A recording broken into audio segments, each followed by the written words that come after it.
కల్తీ మద్యం తయారు చేస్తున్న ముఠాని నల్గొండ టాస్క్ ఫోర్స్ పోలీసులు పట్టుకున్నారు. స్పిరిట్ తో మద్యాన్ని కల్తీ చేసి వైన్స్ బార్లకు సరఫరా చేస్తున్నట్లు గుర్తించారు. మొత్తం 600 లీటర్ల కల్తీ మద్యం, 180 లీటర్ల స్పిరిట్ ను స్వాధీనపరుచుకున్నారు.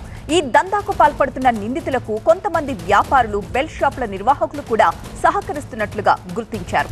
నిందితులు కల్తీ మద్యం తయారీకి బ్రాండెడ్ కంపెనీస్ ని ఎంచుకుంటున్నారు. ముందు వైన్స్ బార్ల నుంచి Blender, Sprite, Teacher's, Black Label, Johnnie Walker, Black Dog వంటి ఖరీదైన బాటిల్స్ ని సేకరిస్తారు. వాటిల్లో కొంత మేర మద్యాన్ని తీసి ఆ ప్లేస్ ని కర్ణాటక నుంచి తెప్పించిన ఆర్డినరీ లిక్కర్ తో నింపేస్తున్నారు. కలర్ లో ఏమాత్రం తేడా రాకుండా వాటర్, స్పిరిట్ మిక్స్ చేస్తున్నారు. బాటిళ్లపై మూతల్ని తొలగించడానికి ఇతర రాష్ట్రాలకు చెందిన ఎక్స్పర్ట్స్ ని తీసుకొచ్చి పనిచేస్తున్నారు. కంపెనీ నుంచి వచ్చిన సీల్ అలాగే ఉన్నా లోపల మందు మాత్రం కల్తీ అయిపోతుంది. ఇలా తయారు చేసిన నకిలీ మద్యాన్ని చుండూరు, నాంపల్లి, మునుగోడు ప్రాంతాల్లో ఉన్న వైన్స్. నా బిజినెస్ కి జిఎస్టీ నోటీస్ వచ్చింది. ఇప్పుడు ఏం చేయాలో అర్థం కావట్లేదు. ఇప్పుడే ఒక జిఎస్టీ ఎక్స్పర్ట్ తో మాట్లాడు. ఇప్పటికిప్పుడు జిఎస్టీ ఎక్స్పర్ట్ అంటే ఎక్కడ దొరుకుతారు? బాస్ వాలా బీ ద బాస్ బెల్ షాపులకు సరఫరా చేస్తున్నట్లుగా తేలింది. ఈ కల్తీ మద్యం తయారీ వెనుక పెద్ద ప్లానే ఉన్నట్టు తెలుస్తోంది. స్థానిక సంస్థల ఎన్నికల కోసం ఇప్పటి నుంచే కల్తీ మద్యం తయారు చేస్తున్నట్లుగా సమాచారం. ఎన్నికల సమయంలో ఓటర్లను మభ్యపెట్టడానికి డబ్బు, మద్యాన్ని ఎరగా వాడుతూ ఉంటారు. అప్పుడు లిక్కర్ కి ఫుల్ డిమాండ్ ఉంటుంది. దాన్ని దృష్టిలో పెట్టుకుని ఇప్పటి నుంచే కల్తీ మద్యం తయారీ మొదలుపెట్టినట్టు సమాచారం.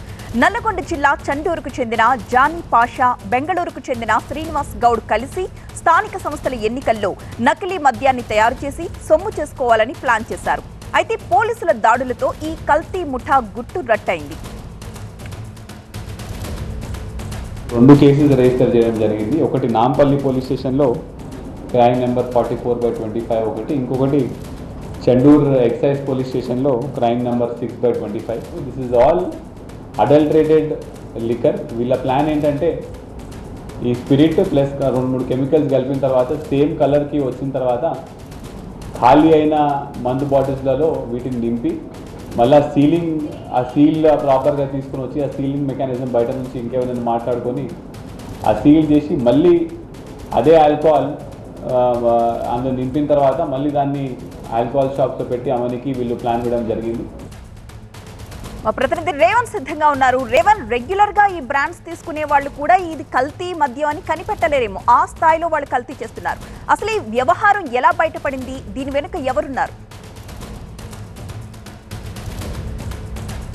సాధారణంగా ఎన్నికలు అనగానే అందుకు సంబంధించినటువంటి పోటీ చేయాలనుకున్నటువంటి అభ్యర్థులు కానీ, రాజకీయ పార్టీలు కానీ అందుకు అవసరమైనటువంటి సామగ్రిని కూడా ముందు ప్రిపేర్ చేసుకుంటారు. కానీ ఈ కేటుగాలు మాత్రం రానున్నటువంటి స్థానిక సంస్థల ఎన్నికల్లో నకిలీ మద్యాన్ని తయారు చేసి సొమ్ము చేసుకోవాలని పథకం వేశారు. ఇందులో భాగంగా ఏదైతే చండూరుకు చెందినటువంటి జానీ పాషా అనే వ్యక్తి ఉపాధి కోసం హైదరాబాద్ వెళ్ళాడు. ఆ సమయంలో బెంగళూరుకు చెందినటువంటి శ్రీనివాస్ గౌడ్తో పరిచయమైంది. ఇద్దరు కలిసి గతంలో బెంగళూరు నుంచి స్పిరిట్ తెప్పించి హైదరాబాద్ శివార్లో ఈ కల్తీ మద్యాన్ని తయారు చేసి కొంత అమ్మి సొమ్ము కూడా చేసుకోవడం జరిగింది. ఈ నేపథ్యంలోనే మళ్ళీ కొద్ది రోజుల్లోనే స్థానిక సంస్థల ఎన్నికలు రాబోతున్నాయని చెప్పి బెంగళూరు నుంచి శ్రీనివాస్ గౌడ్ కాజాకు జానీ పాషాకు ఫోన్ చేసి మనం కల్తీ మద్యాన్ని తయారు చేసేందుకు అవసరమైనటువంటి అన్నింటిని కూడా ఏర్పాటు చేయాలని చెప్పి సూచించాడు. దీంతో జానీ పాషా ఏం చేశాడంటే తనకు సంబంధించినటువంటి తనకు పరిచయం ఉన్నటువంటి 5 వ్యక్తులు కూడా అందరినీ కూడా, అంటే చండూరుకు చెందినటువంటి కొంతమందిని, కనగల్ మండలాలు చెందినటువంటి ఒక 2 కూడా తీసుకుని ఒక ముఠాగా ఏర్పాటు చేశాడు. ఈ ముఠా అంతా నకిలీ మద్యాన్ని తయారు చేసేందుకు పథకం కూడా వేశారు.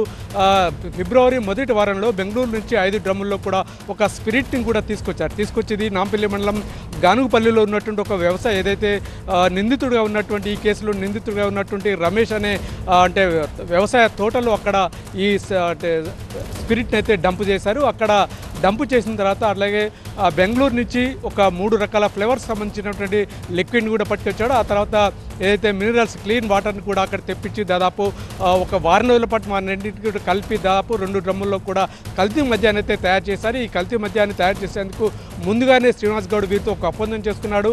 తనకు 5 లక్షల రూపాయలు చెల్లిస్తే 10 లక్షల రూపాయల విలువైనటువంటి కల్తీ మద్యాన్ని కూడా తయారు చేసి ఇస్తానని చెప్పాడు. అందులో భాగంగానే ఈ రమేష్, యాదగిరి, జానీ పాషా ముగ్గురు కలిసి 6 లక్షల రూపాయలు కూడా శ్రీనివాస్ గౌడ్కు చెల్లించడం జరిగింది.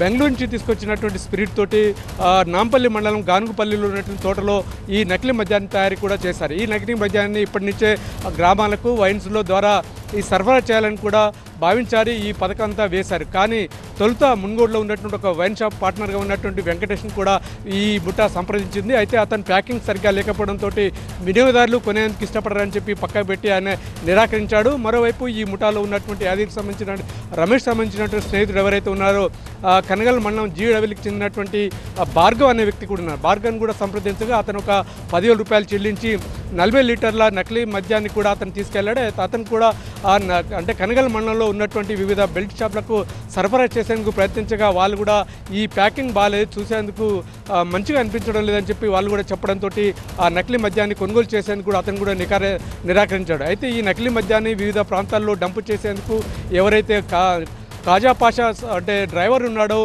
సాయి చంద్ర ఇతనైతే తన ఆటోలో ఇతర ప్రాంతాలకు డంపు చేసేందుకు తీసుకెళ్తున్నాడో ఇదే క్రమంలో చండూరు ప్రాంతంలో ఏదైతే నల్గొండ జిల్లా task force CI Ramesh Babu నేతృత్వంలో ఈ టీంలన్నీ కలిసి అతన్ని పట్టుకోవడం జరిగింది. అతన్ని పట్టుకొని పూర్తిగా విచారించడంతో ఈ నకిలీ మద్యాన్ని తయారు చేస్తున్నటువంటి ముఠా గుట్టు రట్టయినటువంటి పరిస్థితి. అయితే ఇందులో 5 నిందితులు మాత్రం పోలీసులు అరెస్ట్ చేశారు. దాదాపు 600 లీటర్ల స్పిరిట్తో పాటు 660 లీటర్ల నకిలీ మద్యాన్ని కూడా పోలీసులు అయితే స్వాధీనం చేసుకున్నారు. కానీ అసలైనటువంటి కింగ్ పిన్గా వ్యవహరించే ఈ రాకెట్కు సూత్రధారిగా ఉన్నటువంటి ఎవరైతే శ్రీనివాస్ గౌడ్ ఉన్నాడో అతను బెంగళూరులో తలదాచుకున్నాడో అతని కోసం పట్టుకునే ప్రయత్నం చేస్తున్నారు. మరోవైపు ఈ కేసులో 2వ నిందితుడిగా ఉన్నటువంటి దోమలపల్లి యాదగిరి కూడా తప్పించుకున్నాడో అతను కూడా పట్టుకునే ప్రయత్నం చేస్తామని చెప్తున్నారు. ముఖ్యంగా ఇంత అంటే ఏదైతే కల్తీ మద్యాన్ని తాగితే మాత్రం ప్రజలు చాలా ప్రాణాలకు అపాయం జరిగే అవకాశం ఉండేదని చెప్పి కూడా దీంతో ఈ గుట్టు బయటపడడంతో ఈ ప్రమాదం నుంచి ప్రయాణించి తప్పించినట్లయిందని చెప్పి జిల్లా ఎస్పీ శరత్ చంద్ర కుమార్ పవార్ కూడా చెప్పడం జరిగింది. ఏదేమైనప్పుడు కూడా రాజకీయ పార్టీల అభ్యర్థులు రాజకీయ పార్టీలతో పాటుగా ఈ కేటుగాళ్ళు కూడా రానున్నటువంటి స్థానిక సంస్థల్లో సొమ్ము చేసుకునేందుకు నకిలీ మద్యాన్ని తయారు చేసే ముఠాను నల్గొండ జిల్లాలో పట్టుకోవడంతో మొత్తం ఒక్కసారిగా నిర్గంతపోయినటువంటి పరిస్థితి కనిపిస్తూ ఉంది. Right, thank you Revanth.